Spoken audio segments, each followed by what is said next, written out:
কোলে করে মন্দিরে নিয়ে যাওয়া এগুলো শুধু রিয়েল লাইফেই হয় গাইস, রিয়েল লাইফে নয়। 600 মিটারের মধ্যে আর 200 মিটার বাকি রয়েছে। আর অনেক কষ্ট করার পর ফাইনালি আমরা কিন্তু একদম টপে পৌঁছে গেছি। শরীরে আর এনার্জি নেই, না খেয়ে পাহাড়ে উঠেছি গাইস। কেন না খেয়ে উঠেছি সেটা তো লং ভিডিওতে শেয়ার করেইছি তোমাদের সাথে। এতটা রাস্তা আসার পর এই ভিউটা দেখে সত্যি মনটা পুরো ভরে গেল।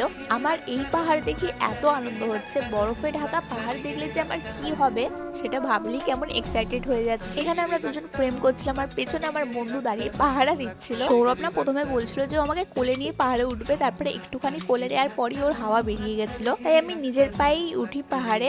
পাহাড়টা ছাড়াও কিন্তু আমরা আরো অনেক জায়গায় গেছি, অনেক মজা করেছি, যেগুলো লং ভিডিওতে তোমাদের সাথে অলরেডি শেয়ার করে দিয়েছি। যারা এখনো দেখোনি ক্যাপশনের উপরে লিংক দিয়ে দিলাম, দেখে নিও।